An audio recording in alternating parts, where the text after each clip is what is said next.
제가 이제 독일에서 이제 오래전에 좀 짧게 지냈었는데 그때 눈여겨본 한 가지 사실이 있습니다.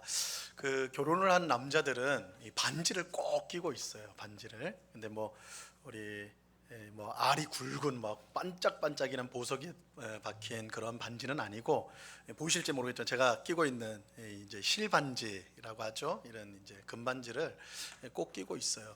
이게 어김없더라고요. 다 끼고 있어요. 그래서 저게 왜 저럴까 뭐 물어보니까 이 결혼한 표시인 거예요. 결혼한 표시. 그래서 우리 한국에서는 새로 어떤 사람을 딱 만나면 호구 조사 하잖아요, 그죠? 직업이 어떻게 되고 형제가 어떻게 되고 뭐 어디 사시고 뭐 여러 가지 하는데 그 중에 하나가 좀 애매하게 보이면 결혼했느냐, 이것도 이제 질문 중 하나지 않습니까?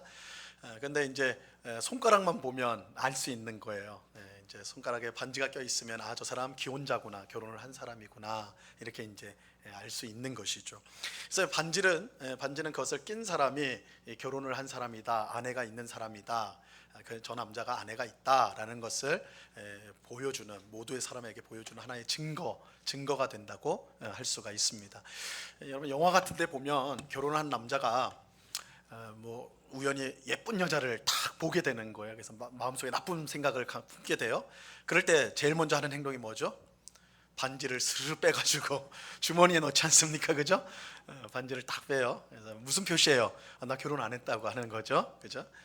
이것을 이렇게 양심의 가책 없이 하는 사람은 결국 죄를 짓게 되는 거예요. 그죠?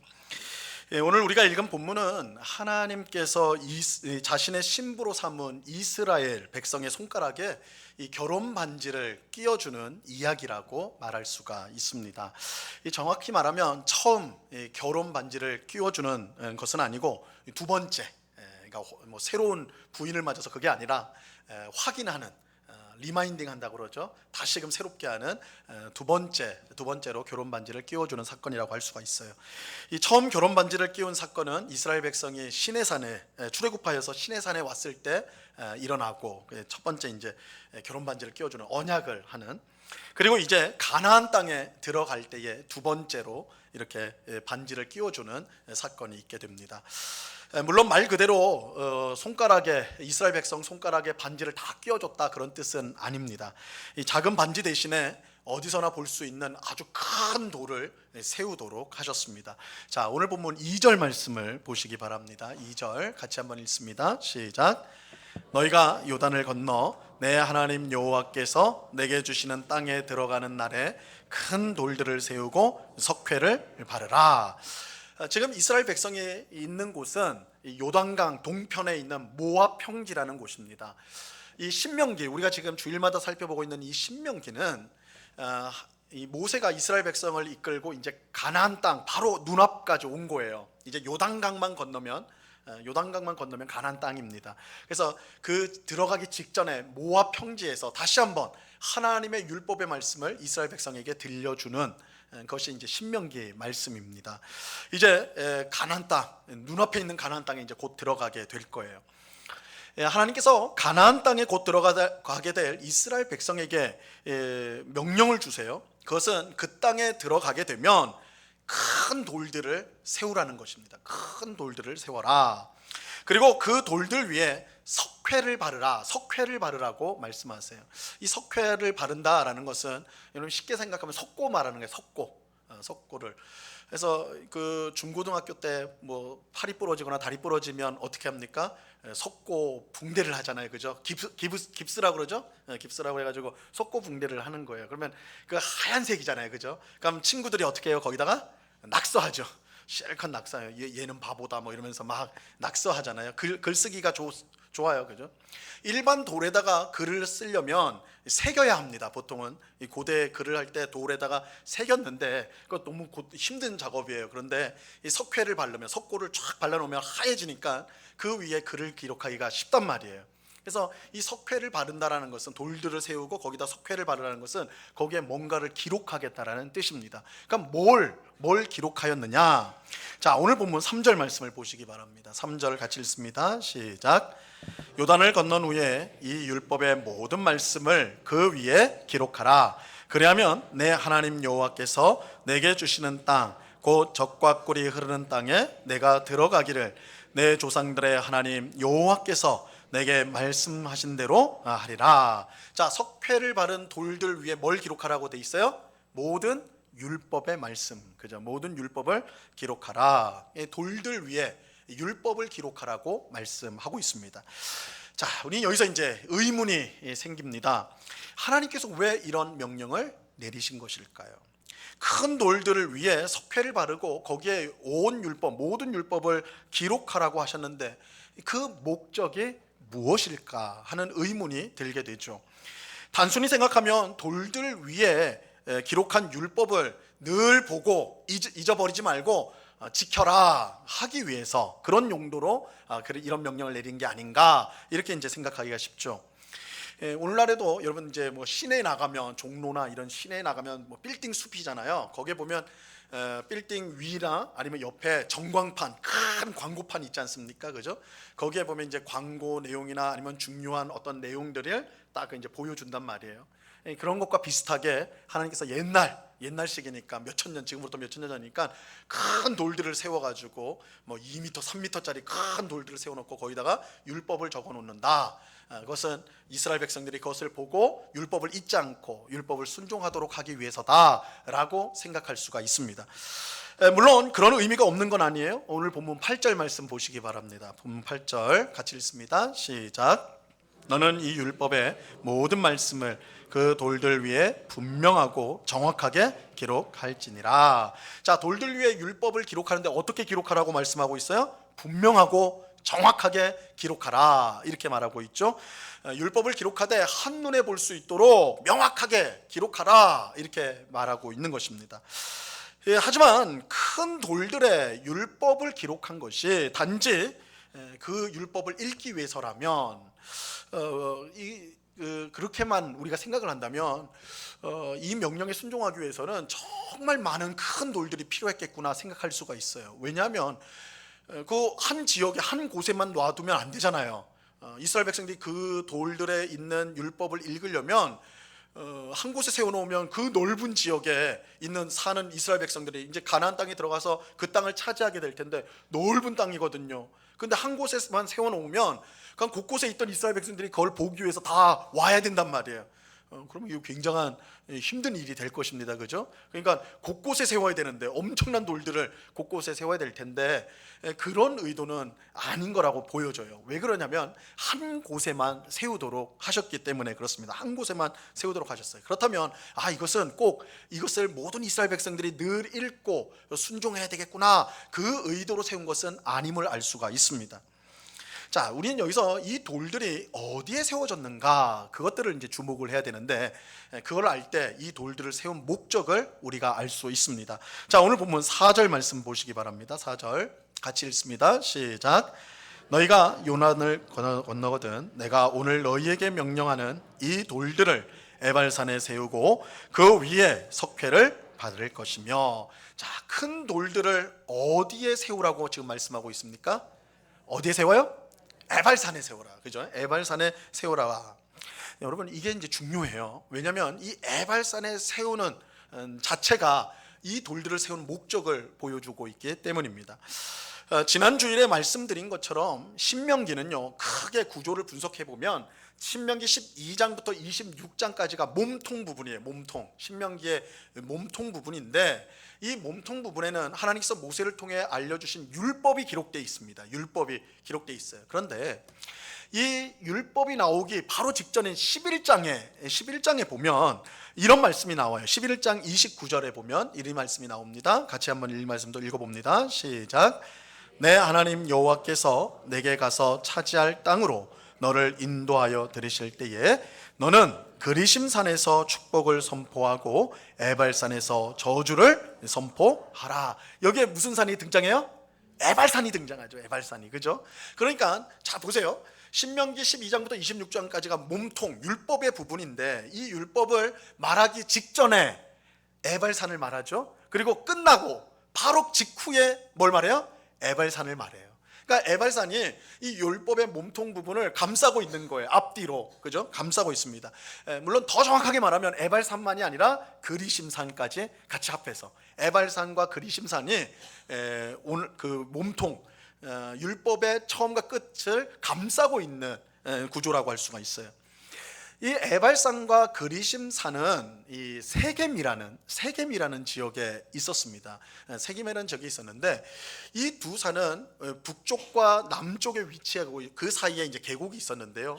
가장 이 두 산이 가까이 있는 부분은 약 400m밖에 안 돼요. 이게 굉장히 붙어 있는 산이에요. 아주 가깝게 붙어 있는 산인데 하나님께서 이스라엘 백성들이 가나안 땅에 들어갔을 때에 이 에발산과 그리심산에 이르러서 아주 특별한 의식을 행하도록 하십니다. 특별한 의식을 행하도록 하시는데 이건 이제 우리가 앞으로 자세히 보게 될 거예요. 28장부터가 그 내용이거든요.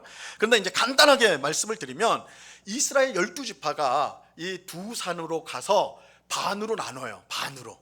그래서 한쪽 산에 6지파, 한쪽 산에는 5지파, 나머지 한 지파는 레위지파, 레위지파는 따로 빼놓고, 그러니까 반반을 나눠요. 반반. 이제 이스라엘의 반은 에발산으로 가게 하고, 반은 그리심산에 서게 합니다. 그리고 레위 지파가 딱 가운데 서가지고 뭘 하냐면 율법을 낭독해요. 율법을. 레위 지파 사람들이 율법을 아주 크게 읽습니다. 그러면 양쪽 산에 있는 이스라엘 백성들이 뭐라고 하냐면 아멘, 아멘이라고 대답을 하는 거예요. 이스라엘 백성, 레위 지파가 율법을 말하면 그 율법을 딱 듣고 아멘 하고, 그럼 또 다른 율법을 말하면 아멘, 이렇게 이제 하게 되는 것입니다.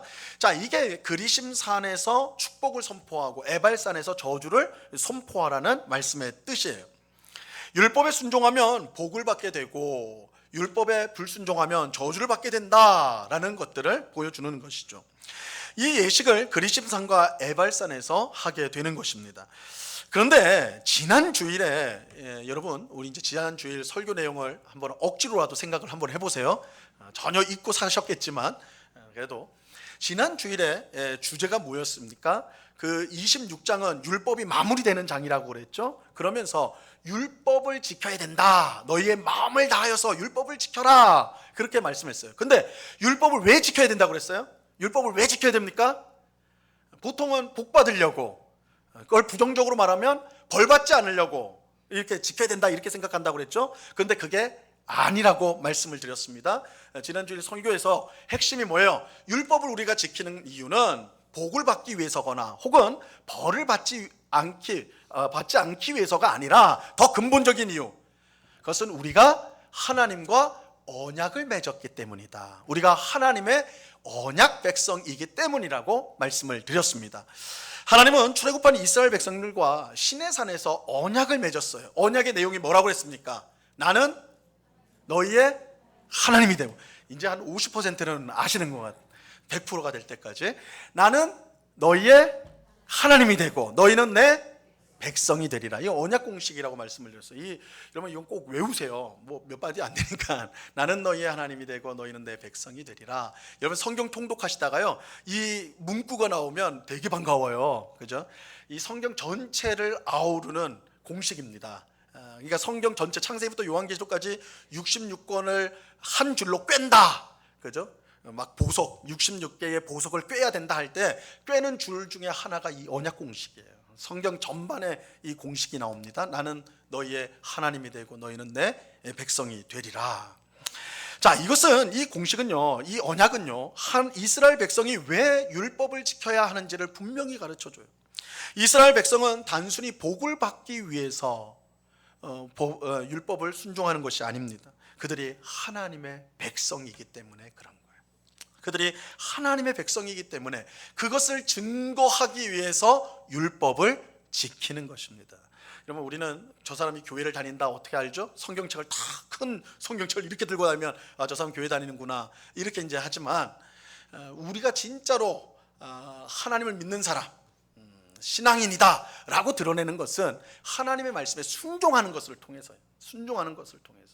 그건 사실은 잘 보이진 않지만, 그러나 우리가 하나님의 말씀에 순종하며 사는 삶이야말로 우리가 하나님의 백성이라는 가장 분명한 증거가 되는 것입니다. 그래서 우리가 율법을 지키는 거, 우리가 하나님의 말씀에 순종하는 것은 우리가 하나님의 백성이라는 증거예요. 증거. 그것이 그래서 우리가 하나님 백성인 것을 드러내기 위해서 우리는 하나님 말씀에 순종해야 하는 것입니다.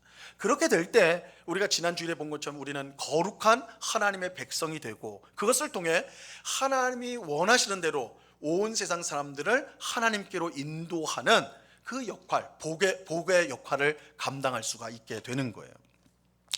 자, 이런 점에서 하나님께서 이스라엘 백성을 에발산과 그리심산에 세우고 율법을 외치도록 하는 예식을 하신 것이에요.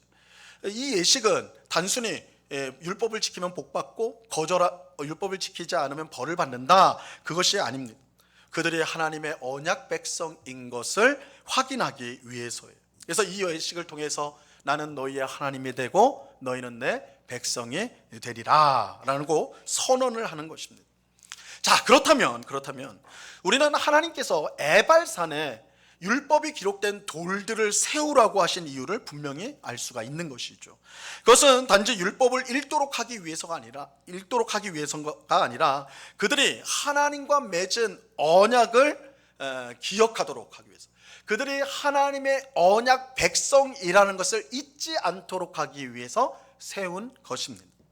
자, 바로 이런 이유로 저는 설교 앞부분에서 오늘 본문이 하나님께서 이스라엘 백성의 손가락에 결혼 반지를 끼우는 이야기다, 이렇게 말씀을 드렸던 것입니다. 이 결혼 반지는 이미 시내산에서 끼우게 돼요. 언약이 시내산에서 체결이 되거든요. 그때 하나님께서 비유하자면 결혼 반지를 끼워 주셨어요. 근데 지금 다시 한번 끼워 주는 겁니다. 가나안 땅에 들어갈 때. 왜 그래요? 이제 하나님의 말씀이 성취가 되어서 이스라엘 백성이 가나안 땅에 이제 들어오게 됐거든요. 그래서 이거는 새로운 상대에게 결혼 반지를 주는 게 아니라 리마인딩 하는 거예요. 요즘에 리마인딩 결혼식이 유행한다고 하더라고요.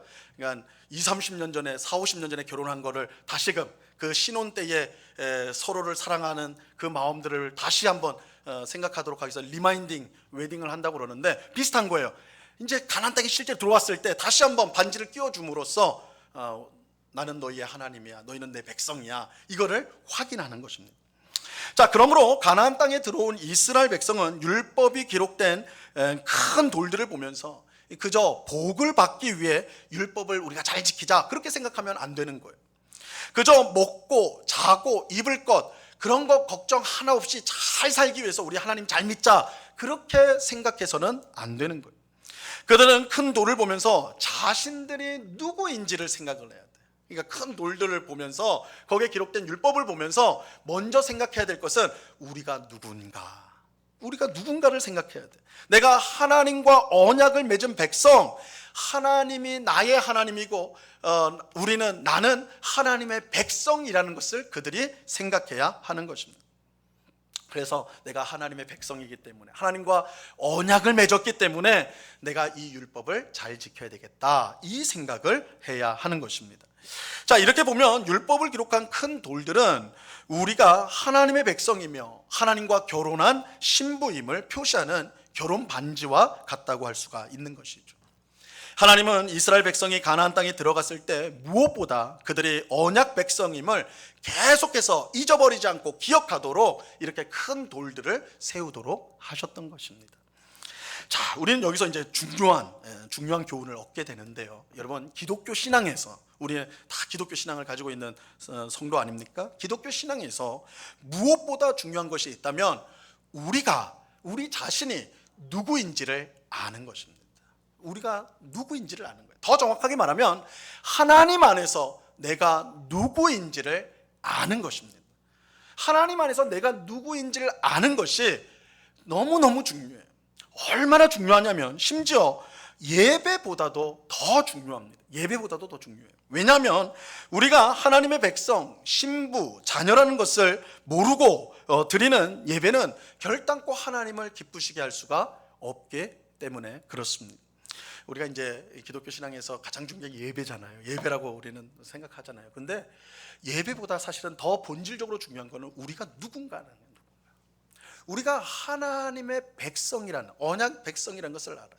하나님의 언약 백성. 또 우리가 다른 말로 하면 하나님 언약 백성, 하나님의 백성을 다른 말로 하면, 이걸 결혼으로 비유를 하면 우리가 하나님의 신부예요. 신부. 그죠? 신부. 그리고 또 이거를 이제 가족으로 비유를 하면 우리는 하나님의 자녀예요, 자녀. 그래서 우리가 성경을 보면 하나님이 우리의 왕이다 라는 비유를 쓰죠. 하나님이 우리의 왕이다, 우리는 그의 백성. 하나님이 우리의 신랑이다, 우리는 그의 뭐예요? 그러면 신부, 그죠? 남자라고 해서 신부가 안 되는 분 보면 신부, 그죠? 하나님이 우리의 아버지다, 그러면 우리는 그의 자녀. 왜 이렇게 자신이 없으세요? 자녀, 그죠? 자녀, 우린 자녀. 이게 다 언약적 언어예요. 언약적. 언약을 맺었기 때문에 우리가 하나님의 백성, 하나님의 신부, 하나님의 자녀다, 이렇게 말하는 거예요. 이게 언약에서 비롯된 것이거든요. 그런데 자신이 이처럼 하나님의 백성, 하나님의 신부, 하나님의 자녀라고 아는 것이 너무너무 중요한데, 얼마나 중요하냐면 우리가 가장 신앙생활에서 중요하다고 하는 예배보다도 더 중요해요. 왜냐하면 자신이 하나님의 언약 백성이라는 것, 자신이 하나님의 백성이요 신부요 자녀라는 것을 알지 못하는 사람은 하나님께 예배를 드려도 하나님이 그 예배를 기뻐하지 않기 때문에 그렇습니다. 자, 이것이 성경에서 하나님은 제사보다 순종을 더 좋아하신다는 말씀에서 우리가 이제 확인할 수 있는 내용입니다. 사무엘상 15장 22절 말씀인데요, 우리 한번 같이 읽어봅니다. 시작. 사무엘이 이르되 여호와께서 번제와 다른 제사를 그의 목소리를 청종하는 것을 좋아하신가 같이 좋아하시겠나이까. 순종이 제사보다 낫고 듣는 것이 순양의 기름보다 나으니. 여러분, 이거 굉장히 충격적인 말씀이에요. 왜냐하면 이스라엘 백성들에게 제사, 예배죠. 우리 오늘 시간 하면 예배죠. 이것보다 더 중요한 건 없어요. 그들에게 생명같이 여기는 게 성전이고 성막이었고, 그곳에서 하나님을 제사하는 거, 예배하는 거, 그들의 생명과도 같은 것이었어요. 그런데 하나님께서 사무엘 선지자를 통해 사울에게 뭐라고 하냐면, 하나님이 번제나 제사보다 하나님의 말씀을 더 듣는 것을 더 좋아한다, 더 좋아하신다 라고 말씀하고 있어요. 이거 굉장히 그 당시 사람들로는 어떻게 이럴 수가 있나 할 정도로 충격적인 말씀입니다. 하나님은 예배보다 우리의 순종을 더 좋아하세요. 기뻐하세요. 왜 그렇습니까? 여러분, 예배는요, 예배는 하나님을 믿지 않는 사람도 드릴 수가 있어요. 오늘 예배 들어올 때, 그죠? 우리가 교회 앞에서 신분증 검사 안 하거든요.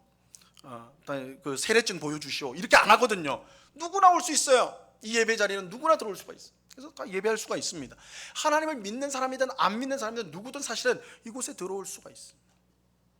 그러나 하나님을 향한 진심의 순종, 청종, 하나님의 말씀을 듣고 그 말씀을 따라 살아가는 것, 그것이 소례가 되더라도 내가 그 말씀에 순종해야 되겠다는 것은 자신이 하나님의 언약 백성, 하나님의 백성이요 신부요 자녀가 아닌 사람을 할 수가 없다고요.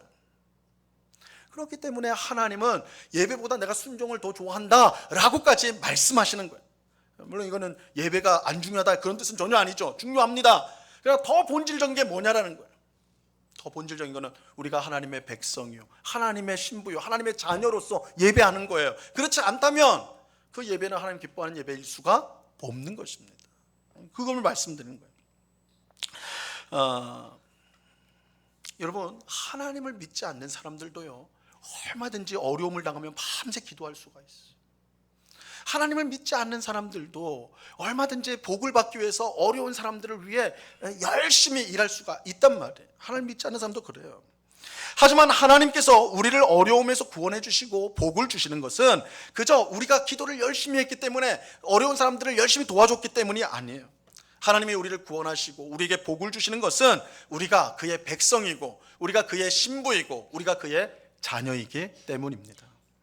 율법을 지키고 예배하고 기도하는 것 자체가 그 행위가 우리에게 복을 주는 게 아니에요. 우리에게 구원을 주는 게 아니에요.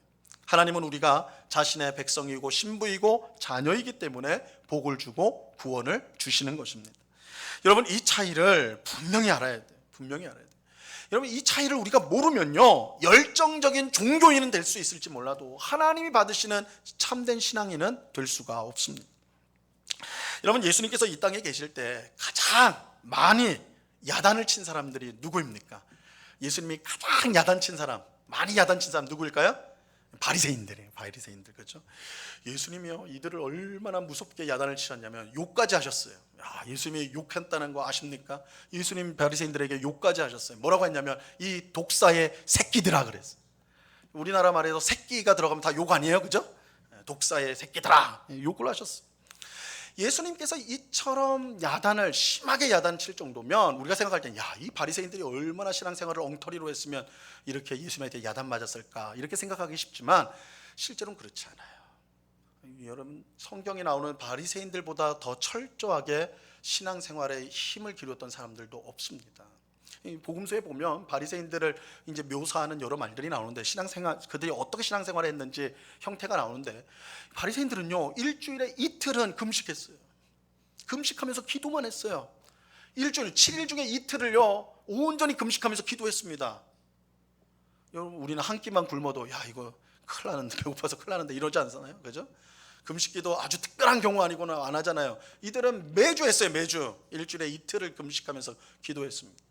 이들은 안식일, 오늘 우리 시간 예배 주일이죠. 주일 목숨처럼 지켰어요. 목숨처럼 지켰어요. 안식일을 거룩하게 지켜라, 그 율법에 지키기 위해서 그들은 안식일을 철저하게 지켰어요. 그들은 헌금 생활도 얼마나 정확하게 했는지 몰라요. 자신의 수입을 하나님 앞에 온전히 드렸는데 11조를요 정확하게 계산했어요. 그래서 자기 텃밭에서 상추를 길러서 10장이 나왔단 말이에요, 이번 주에. 그러면 10장 중에 한 장은 하나님 거잖아요. 그러면 한 장 떼가지고 하나님께 드렸다고요. 그 정도로 철저했어요. 철저했던 사람들이에요. 그들은 전도에 있어서도 얼마나 철저했는지 몰라요. 산을 넘고 바다 건너 물 건너가지고 전도했어요. 하나님 믿으라고 했어요. 그게 바리새인들이에요. 만약 바리새인들의 신앙생활이 엉터리라고 한다면 우리는 고개도 들 수가 없어요. 그렇잖아요.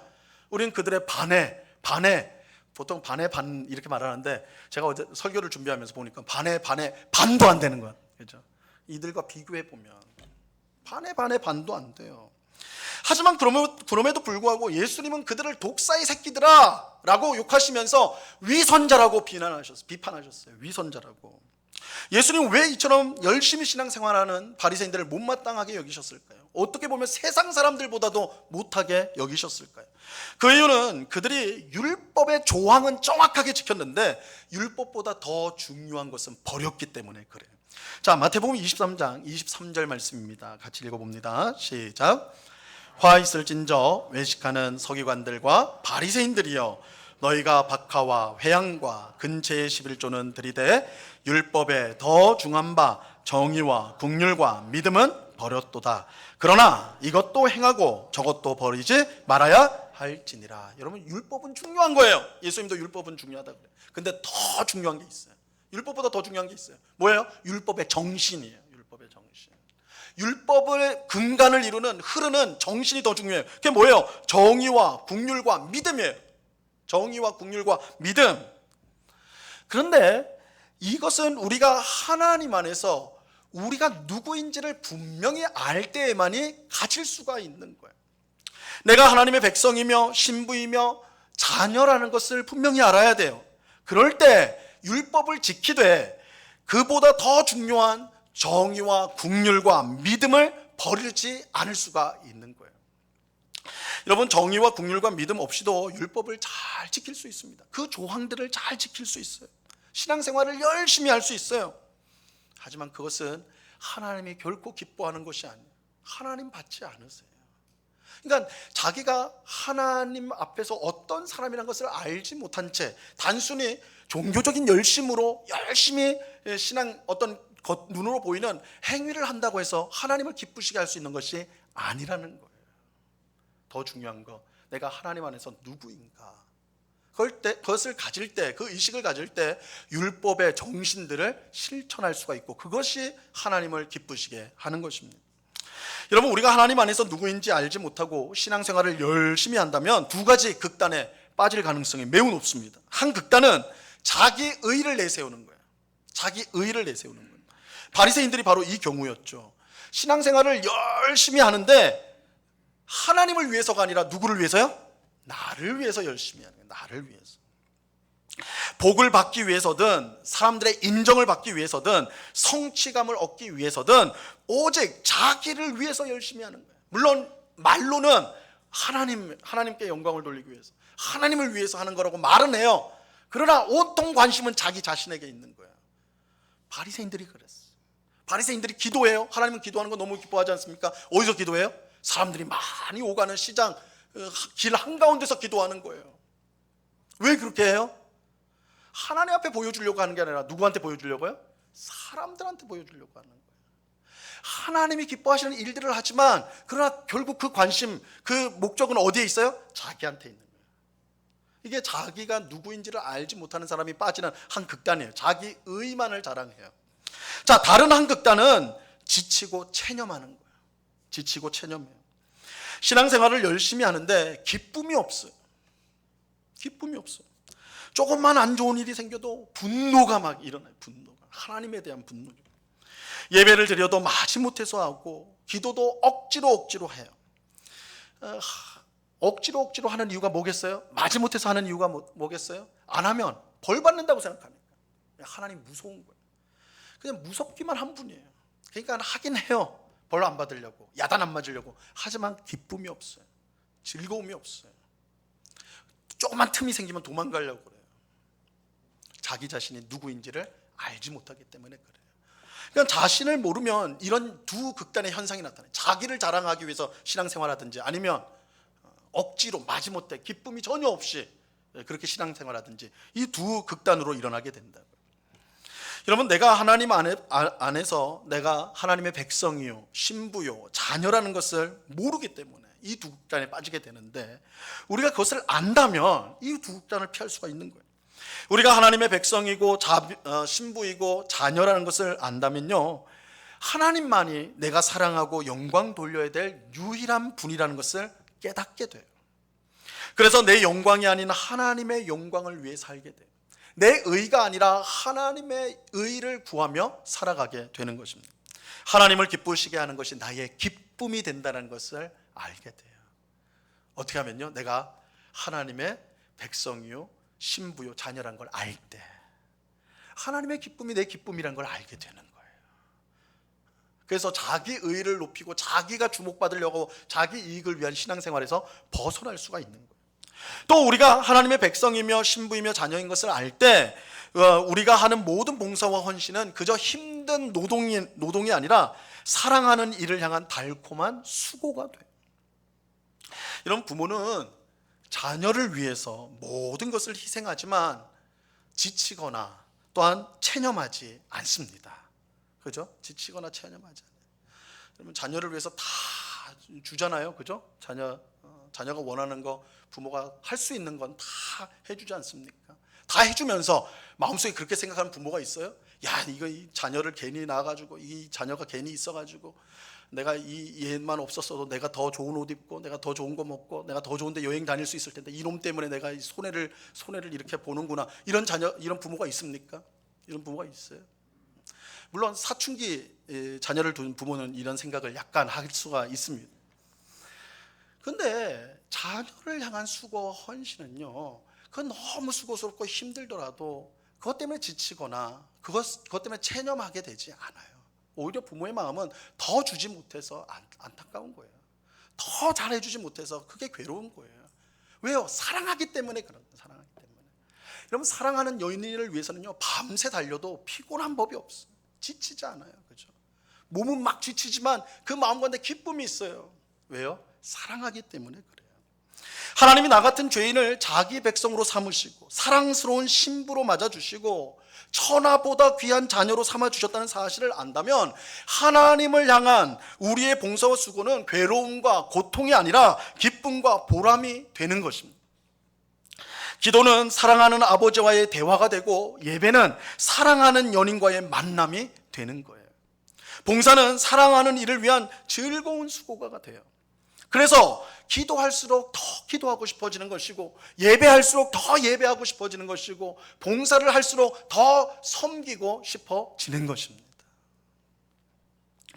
이것은 야곱이 라헬을 얻기 위해서 7년을 기다려야 했는데, 야곱이요, 창세기에 보면 야곱이 라헬이라는 아리따운 여성을 딱 만났어요.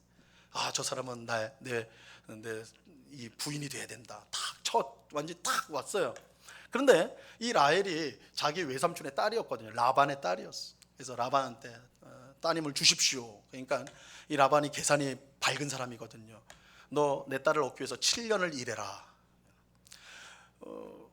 그 야곱이요, 너무너무 사랑해가지고 7년 하겠습니다. 그렇게 하는 거예요. 7년을 일해. 7년을. 그런데 성경에 뭐라고 써 있어요? 그 7년을 야곱이 수일처럼 여겼더라. 7년을요 며칠처럼 여겼어요. 며칠이 샥 지나가는 것처럼 느꼈다는 거예요. 우리 젊은이들 보면 군대 가면 요즘에 1년 반인데 1년 반 동안 고무신을 몇 번을 바꾸시는지 몰라요. 그죠? 그 1년 반이 긴잖아요. 그죠? 야곱은요 7년을 며칠처럼 여겼어요. 어떻게 가능합니까? 사랑하니까 가능해요. 너무 사랑하니까 그게 되는 거예요.